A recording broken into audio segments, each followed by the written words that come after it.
hindi na siya dumidikit, dumadaan lang siya guys. Wala na tayo magagawa. Diba? Hindi na siya dumidikit eh. Ayan siya.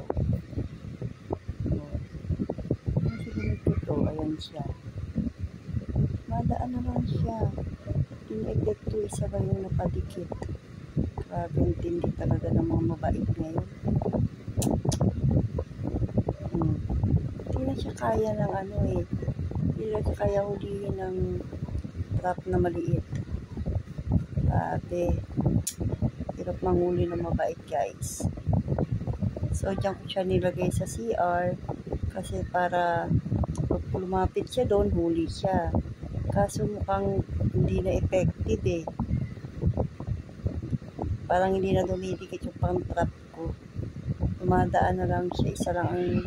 Actually, hinahuli ako isa lang. So, ayan. Kaya tayo guys, kung may mga ganitong alaga sa mga bahay natin, bumili tayo ng trap yung talagang mabisa para hindi sayang yung pinambili natin. So, thank you for watching for today's video.